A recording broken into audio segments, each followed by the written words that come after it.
So hello friends, स्वागत है आप सभी का एक नए वीडियो में। तो आइए जानते हैं कि इस बार चैत्र नवरात्रि में अष्टमी कब है, नवमी कब है, हम व्रत का पारण कब करेंगे, कन्या भोजन कब कराएंगे, हवन हमारे घर पर किस दिन होगा।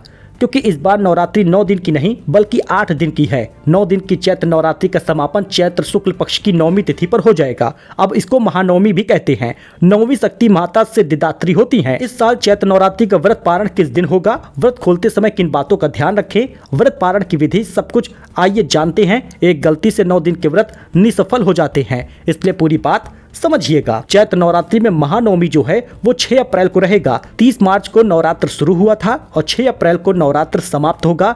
पारण आपको नवमी तिथि को करना है। 10वीं तिथि के आरंभ होने पर भी आप कर सकते हैं।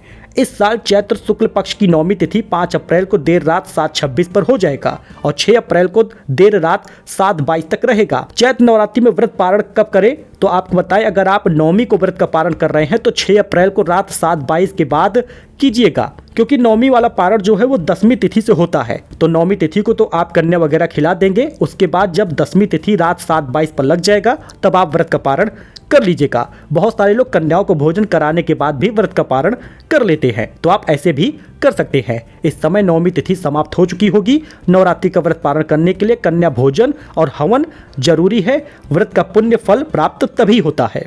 अगर आप बिना हवन और बिना कन्या भोजन के ही व्रत का पारण करेंगे तो कोई फल प्राप्त नहीं होने वाला, इस बात का ध्यान दीजिएगा। नवरात्रि व्रत पारण करने से पहले क्या करें, व्रत खोलने से पहले कन्या पूजन में कम से कम 9 कन्याओं को घर पर बुलाएं, भोजन के लिए आमंत्रित करें, घर पर चने की सब्जी, पूड़ी, हलवा बना ले। कन्या पूजन के दौरान हलवा, पूड़ी, खीर, चने का भोजन इसको कन्याओं को खिलाइए। उन्हें भेंट के रूप में कुछ दक्षिणा, कुछ उपहार दीजिए। जब घर से विदा हो जाए जय माता दी के जयकारे के साथ, उसके बाद चाहे तो आप व्रत का पारण कर सकते हैं। नवरात्रि में व्रत पारण होता कब है? नवमी वाले दिन माँ दुर्गा की विधि विधान से पूजा होती है, माता को भोग लगाया जाता है, कन्या पूजन होता है, हवन होता है, कन्याओं के पैर छूकर उनके आशीर्वाद लिए जाते हैं। यह भी कहा जाता है कि जब आप कन्याओं को भोजन करा दिए हैं, कन्याएं चली गई हैं, उसके बाद जो प्रसाद आपने बनाया था माता के लिए, कन्याओं के लिए, उसको ही खाकर व्रत का पारण करना चाहिए। लेकिन किन बातों का ध्यान रखें? नवरात्रि का व्रत पारण नवमी तिथि के समापन के बाद ही होता है।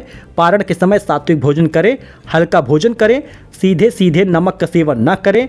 हलवा, मालपुआ उचित रहेगा खाने से।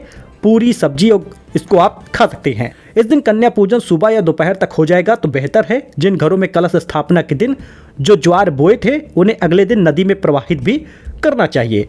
तो बस यही करना है। नवमी जो है वो 6 अप्रैल को होगी, अष्टमी जो है 5 अप्रैल को मनाई जाएगी। देश भर में अष्टमी तिथि को भी कन्या को पूजन किया जाता है और हवन किया जाता है। तो आप अष्टमी को अगर आपके घर पर होता हो तो तब कर लीजिए, वरना नवमी तिथि को तो आप कर ही सकते हैं। तो एक छोटा सा अपडेट था, आई होप कि आपको पसंद आया हो। लाइक करके जाइएगा, जय माता दी लिख कर जाइएगा।